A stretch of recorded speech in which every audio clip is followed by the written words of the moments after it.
नमस्कार, good evening, स्वागत है आपका। आप देख रहे हैं टॉप 5। एक बार फिर से 5 बजे तक की 25 खबरों का पूरा अपडेट लेकर हाजिर हैं हम। शुरुआत करते हैं एक बड़ी अहम खबर के साथ। एक अपडेट है, रायपुर में जग्गी हत्याकांड केस में 3 दोषियों ने और सरेंडर कर दिया। रायपुर न्यायालय के समक्ष ये सरेंडर हुआ है। भिंड से अपने वकील और परिजनों के साथ सरेंडर करने ये 3 दोषी पहुंचे हैं। कुल 27 में से 7 अब तक सरेंडर कर चुके हैं और सरेंडर करने वालों की कुल संख्या अब 10 हो चुकी है। 27 कुल मिलाकर इस मामले में दोषी थे। जो याचिका लगी थी, उस याचिका में दोनों पक्षों को सुनने के बाद जब पुराना फैसला ही बरकरार रहा, तब इसके बाद इनका सरेंडर शुरू हुआ है। 27 में से और 3 दोषियों ने आज सरेंडर कर दिया। कुल संख्या इनकी 7 हो गई। संदीप हमारे साथ में जुड़े हैं, उनका रुख करते हैं। संदीप, बताएं, इनके बारे में जानकारी दें जिन्होंने आज सरेंडर किया है। देखिए, राजू भदौरिया है, उम्र 40 साल है। रवि सिंह उर्फ रविंद्र सिंह कुशवाहा है, ये 40 साल का है। और तीसरा अभियुक्त लल्ला उर्फ धर्मेंद्र सिंह है, 47 साल का। तीनों ये भिंड में रहने वाले हैं और पिछले लगभग ये कल और आज से 2 दिन से प्रयास कर रहे थे सरेंडर का। रायपुर पहुंच चुके थे, तो अभी ये न्यायालय के समक्ष प्रस्तुत होकर इन्होंने सरेंडर एप्लीकेशन अपना जमा कर दिया है और कुछ ही देर में इसमें आदेश हो जाएगा। आपको बता दें कि इसमें जग्गी हत्याकांड में कुल मिला के 27 अभियुक्त थे, जिसपे अभी तक 7 याया ढेबर को मिला के 7 अभियुक्त जो है सरेंडर कर चुके हैं। इन्हें मिलाकर अब 10 अभियुक्त और हो जाएंगे और हमारी सूचना के अनुसार 2 अभियुक्त और आ सकते हैं। अगर आज वो नहीं पहुंचते हैं तो फिर अगर चुनाव के बाद अगले वर्किंग डे में जो भी होगा उसमें पहुंचेंगे। फिलहाल ये सूचना है। और आपको बता दें कि इसमें मुख्य इनके ऊपर षड्यंत्र के साथ साथ इनसे फोन में बातचीत जो षड्यंत्रकारी है उनसे बातचीत करने का आरोप है। तो अब इसके बाद अगर ये चाहें तो SLP के लिए आगे सुप्रीम कोर्ट में अप्लाई कर सकते हैं। फिलहाल तो इनके सरेंडर प्रक्रिया पूरी होने के बाद इन्हें जेल भेजा जाएगा। जी, शुक्रिया आपका इस पूरे अपडेट के लिए। तो 27 में से आज और 3 ने सरेंडर कर दिया। कुल मिलाकर अब तक 7 सरेंडर कर चुके हैं।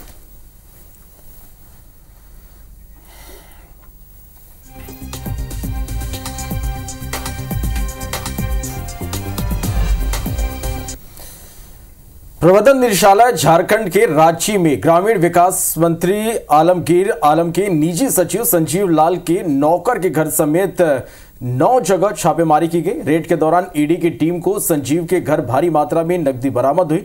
सूत्रों की माने तो जब्त कैश 20 से 30 करोड़ के बीच होने का अनुमान है। ईडी ने कुछ योजनाओं के क्रियान्वयन में कथित अनियमितताओं से जुड़े मनी लॉन्ड्रिंग के केस में फरवरी 2023 में झारखंड ग्रामीण विकास विभाग के चीफ इंजीनियर वीरेंद्र के राम को गिरफ्तार किया था। ईडी 10,000 रुपए रिश्वत मामले की जांच कर रही थी। उसी की जांच के दौरान कुछ ऐसी कड़ियां मिली जिनके तार मंत्री तक जुड़ते चले गए। सूत्रों के मुताबिक इसी दौरान ईडी को जानकारी मिली कि आलमगीर आलम के मंत्रालय में भ्रष्टाचार चल रहा था और यह पैसा नौकरों के घर पर जा रहा था, जिसके बाद ईडी ने आलमगीर के निजी सचिव के नौकर के घर छापा मारा और वहां इतना कैश मिला जिसे देखकर ईडी के अधिकारी भी हैरान रह गए। कर्नाटक के deputy CM DK Shiv Kumar का वीडियो वायरल हो रहा है। डीके शिव कुमार एक कांग्रेस नेता को थप्पड़ मारते इस वीडियो में दिख रहे हैं।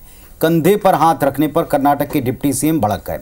आवेश में आकर कांग्रेस नेता अलाउद्दीन को इसी पर उन्होंने एक थप्पड़ जड़ दिया। पीएम मोदी ने इटावा में सभा के दौरान सीएम मोहन की तारीफ की और कहा कि मुख्यमंत्री डॉक्टर मोहन यादव मध्य प्रदेश को दौड़ा रहे हैं। बीजेपी में कोई भी कार्यकर्ता बड़े से बड़े पद पर पहुंच सकता है। ये बीजेपी की रीति और नीति का जीता जागता उदाहरण है। आप लोग याद रखिए, आज भी सपा को पूरे प्रदेश में उम्मीदवार बनाने के लिए अपने परिवार के बाहर कोई यादव नहीं मिला, जबकि ये भाजपा है जिसमें कोई भी कार्यकर्ता बड़े से बड़े पद पर पहुंच सकता है। और इसीलिए आज मध्य प्रदेश के मुख्यमंत्री हमारे मोहन यादव जी मुख्यमंत्री जी के नाते मध्य प्रदेश को दौड़ा रहे हैं। ये है भाजपा की नीति, ये है भाजपा की रीति, ये है भाजपा का जीता जागता उदाहरण। तो एक तरफ मध्य प्रदेश में जहां सीएम की तारीफ हुई, तो छत्तीसगढ़ का एक प्रकरण दिल्ली से लेकर मध्य प्रदेश और छत्तीसगढ़ की राजधानी में भूकंप मचाए हुए राधिका खेड़ा का बखेड़ा बढ़ता ही जा रहा है, जबकि उन्होंने आज कांग्रेस पार्टी से इस्तीफा दे दिया। 10 बजे इस्तीफा दिया और उसके बाद दोपहर 12 बजे के आसपास प्रेस कॉन्फ्रेंस ली और कांग्रेस के नेताओं पर कई सनसनीखेज संगीन आरोप लगाए। आरोपों से छत्तीसगढ़ कांग्रेस में और बल्कि दिल्ली तक खलबली मची है। राधिका खेड़ा ने आरोप लगाया कि छत्तीसगढ़ कांग्रेस के संचार विभाग के चेयरमैन सुशील आनंद शुक्ला ने साथियों के साथ रायपुर के पार्टी दफ्तर में उनके साथ अभद्रता की कोशिश की। जब उन्होंने पार्टी में इस बारे में शीर्ष नेताओं को जानकारी दी तो आरोपी नेताओं पर कोई एक्शन नहीं हुआ, उल्टे उन्हें छत्तीसगढ़ छोड़ने के लिए कहा गया।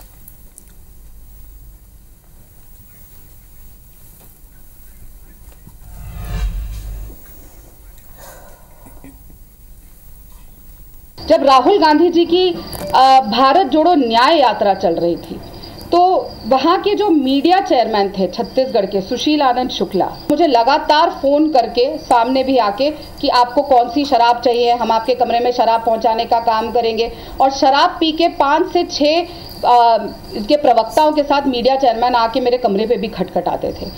ये बात मैंने सचिन पायलट जी को भी तब कही थी, वहाँ के प्रदेश अध्यक्ष को भी दीपक बैद जी को भी कही थी, और दिल्ली में भी जयराम रमेश जी से लेकर पवन खेड़ा जी सब तक मैंने ये बात बताई थी कि इस तरीके से भारत जोड़ो यात्रा के समय मेरे साथ किया गया। लेकिन तब भी कुछ आखिरी उम्मीद करते हुए न्याय की मैं प्रदेश अध्यक्ष के पास गई और उन्होंने मेरा बयान, मैंने जब कहा कि सर ये मेरा बयान है, आप इस पे रिसीविंग करके साइन करके दे दीजिए और ये है जो मुझे कहना है, उन्होंने वो लेने से मना कर दिया और कहा मैं सिर्फ जो आप बोलोगी मैं लिखूंगा और मैं सिर्फ सुनूंगा, इसको लिखित में नहीं लिया जाएगा। जब मैंने उनको याद दिलाया कि आपको मैंने शिकायत लगाई थी कि मुझे शराब ऑफर करी गई है, तो दीपक बैज ने सामने से बोला आप शराब पीती है ना, कितना पीती हैं, थोड़ा पीती हैं, ज्यादा पीती हैं, कभी कभी तो पीती होंगी। ये तरीका था इंक्वायरी करने का कांग्रेस पार्टी का, और ये किसके इशारे पे हो रहा था? भूपेश बघेल के इशारे पे हो रहा था। और भूपेश बघेल किसके इशारे पे काम करते हैं? प्रियंका गांधी जी के इशारे पे काम करते हैं, सचिन पायलट जी के इशारे पे काम करते हैं। तो राधिका खेड़ा के इन आरोपों बयानों पर सुशील आनंद शुक्ला ने पलटवार किया और कहा कि पूरे विवाद का राधिका खेड़ा वीडियो जारी करें और इससे दूध का दूध और पानी का पानी हो जाएगा।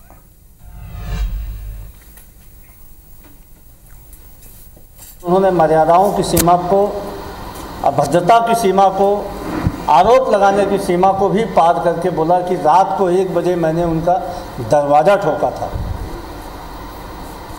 जबकि भारत जोड़ो यात्रा फरवरी में आई थी, संभवतः 11 या 12 फरवरी को छत्तीसगढ़ आई थी। मैं रायगढ़ में शामिल हुआ था, शक्ति में शामिल हुआ था।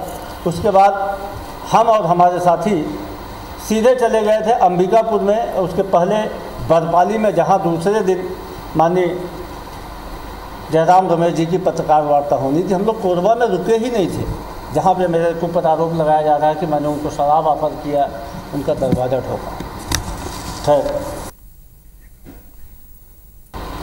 यह उनको चुनौती देता हूं और मांग करता हूं कि उस वीडियो को सार्वजनिक कर दे। उस कमरे में जो वीडियो है, सारे घटनाक्रम क्रिस्टल क्लियर हो जाएंगे, दूध का दूध, पानी का पानी हो जाएगा। जब मेरे उनके बीच में बहस की शुरुआत हुई थी तो उन्होंने वीडियो बनाना शुरू किया था।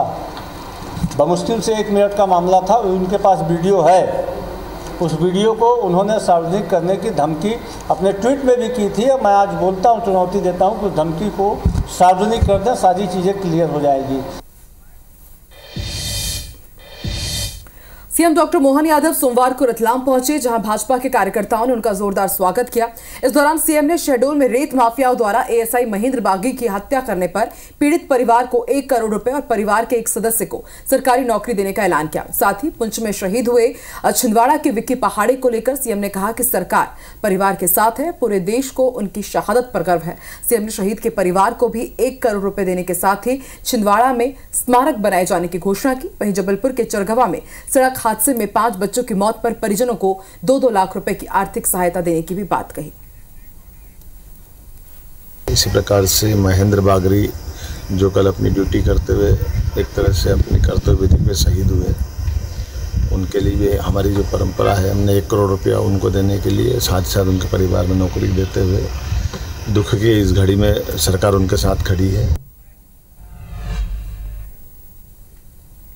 इंदौर के बीजेपी कार्यालय में दिल्ली हाईकमान ने अचानक महत्वपूर्ण बैठक बुलाई, जिसमें अधिकतर विधायकों को समझ में नहीं आया कि यह बैठक आखिर बुलाई क्यों गई है। रात 9 बजे से 11:30 बजे तक ये बैठक चली है। सूत्रों के मुताबिक इस बैठक का सबसे महत्वपूर्ण एजेंडा इंदौर शहर में केंद्रीय संगठन को जो फीडबैक मिला है कि इंदौर शहर में वोटिंग वाले दिन नोटा अधिक संख्या में पड़ सकता है, इस पर संगठन को नई रणनीति बनाने की जिम्मेदारी दी गई।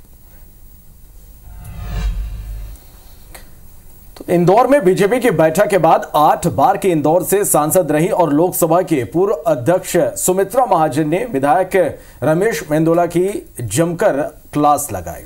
उनके साथ उस वक्त कैबिनेट मंत्री कैलाश विजयवर्गीय और शहर अध्यक्ष गौरव रणदीवे भी मौजूद रहे। ताई के हाव भाव से साफ जाहिर हुआ कि वह अक्षय बम कांति को बीजेपी में लाने से नाराज है। वहीं बैठक के बाद जब पूर्व सांसद सुमित्रा महाजन से इस विषय पर चर्चा की गई तो उन्होंने ये कहा कि वो तो मजाक मस्ती कर रहे थे। बैठक में इस बात पर जोर दिया गया कि कैसे इंदौर में प्रत्याशी सबसे ज्यादा वोटों से जीते। हंसी मजाक चल रही थी, चलती है। ठीक है ना? हाँ। वोट कैसे पड़े इसके लिए बैठक में। हाँ, पहले नंबर पे आना है ना। जी जी जी। हाँ, पहले 5वें पे थे, अब पहले पे आएंगे। तीसरे चरण के मतदान को लेकर सीएम विष्णुदेव साई की प्रतिक्रिया आई है। सीएम विष्णुदेव साई ने कहा कि प्रदेश में बीजेपी के पक्ष में माहौल है और बीजेपी इस बार 11 की 11 सीटें जीतेगी। देखिए, तृतीय चरण के मतदान का चुनाव प्रचार अभी थोड़ी देर पहले 5 बजे समाप्त हो गया है। बहुत जबरदस्त माहौल पूरे प्रदेश के अंदर में भारतीय जनता पार्टी के पक्ष में है और पूरी सीट इस समय 11 की 11 सीट भारतीय जनता पार्टी जीतने वाली है। उधर भिलाई में कांग्रेस को झटका लगा। पाटन जिला पंचायत अध्यक्ष रामबाई सिन्हा ने कांग्रेस छोड़ दी है। रामबाई ने पति के साथ बीजेपी ज्वाइन कर ली। सांसद विजय बघेल के घर पर भारतीय जनता पार्टी का दामन थामा। रामबाई सिन्हा पूर्व सीएम भूपेश बघेल के करीबी बताए गए। और छत्तीसगढ़ में तीसरे चरण के मतदान के लिए निर्वाचन आयोग भी कमर कस के तैयार है। तीसरे चरण में 7 सीटें हैं छत्तीसगढ़ की जिन पर वोट है। 7 सीटों पर निर्वाचन आयोग ने वोटिंग सामग्री के साथ में तमाम मतदान दलों को आज रवाना किया।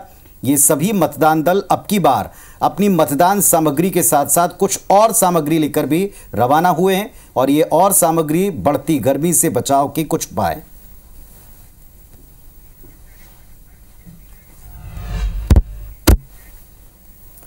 तो लोकसभा चुनाव के तीसरे चरण में 9 लोकसभा सीटों पर कल मतदान होना है। मुरैना, भिंड, ग्वालियर, गुना, सागर, विदिशा, भोपाल, राजगढ़ और बैतूल सीट पर कल मतदान होगा। वहीं चुनाव के मद्देनजर आज सभी 9 लोकसभा क्षेत्रों के लिए मतदान दल रवाना हुए। हम आपको 6 अलग अलग जिलों की तस्वीरें दिखा रहे हैं जहां से मतदान दल रवाना हुए। भोपाल, ग्वालियर, खंडवा, बैतूल, मुरैना और सागर से मतदान दल के रवाना होने की तस्वीर आप देख रहे हैं।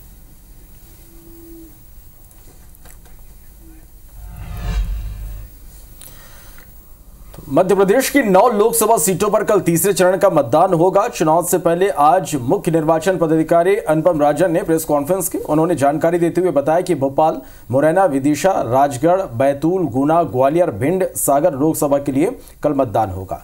गर्मी के चलते मतदान केंद्र पर मिनी आईसीयू की तरह यहां पर व्यवस्था की गई है। सभी मतदान केंद्र पर पानी, व्हीलचेयर, कुर्सी की व्यवस्था है।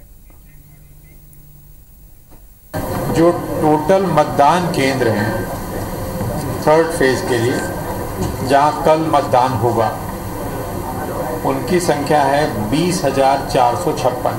अधिकांश जगहों पे जहां पे वितरण केंद्र है वहां पे एक तरह से मिनी आईसीयू जैसी व्यवस्था करके, चाहे दतिया, ग्वालियर, सागर, कई जगह गुना, कई जगहों पे इस तरह की व्यवस्थाएं की गई हैं।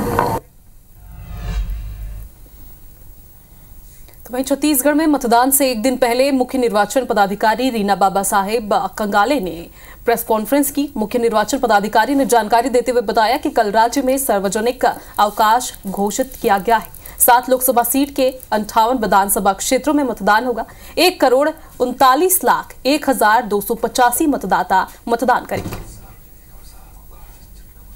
छत्तीसगढ़ राज्य में विगत लोकसभा चुनाव से 2.25% जो है अधिक मतदान हुआ है और जो राष्ट्रीय औसत है 66.14 उससे भी ये 2% अधिक मतदान दर्ज हुआ है। राज्य में सार्वजनिक अवकाश घोषित किया गया है ताकि अधिक से अधिक संख्या में मतदाता अपने मताधिकार का प्रयोग कर सके।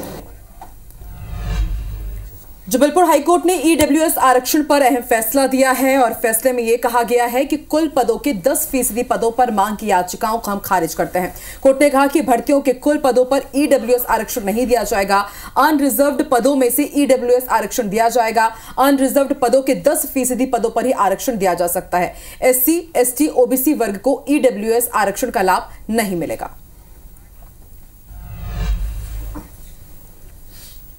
नर्मदापुरम में एक ट्रांसफार्मर में आग लगने का वीडियो जमकर वायरल हो रहा है।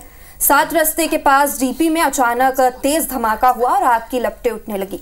डीपी में आग इस तरह जल रही थी मानो जैसे पटाखे फूट रहे हों। तकरीबन 15 मिनट तक लोग दहशत में रहे। आग जलने का कारण शॉर्ट सर्किट होना बताया जा रहा है।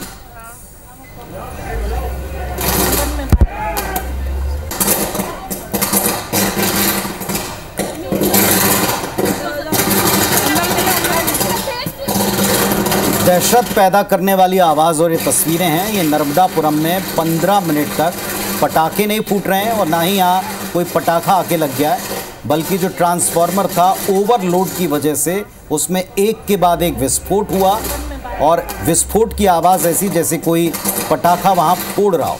लेकिन दरअसल ये ट्रांसफार्मर है जिसमें कनेक्शंस में एक के बाद एक विस्फोट होते गए। अब आप ज़रा इस तस्वीर को साउंड के साथ देखेंगे तो समझ पाएंगे कि वहाँ रहने वालों की दहशत में क्या स्थिति हुई होगी। आसपास वाहन भी थे, रिहायशी इलाका है, घर दिख रहे हैं। यह आग अगर भड़कती भभकती तो कितना बड़ा नुकसान दे सकती थी, आप अंदाज़ा लगा सकते हैं।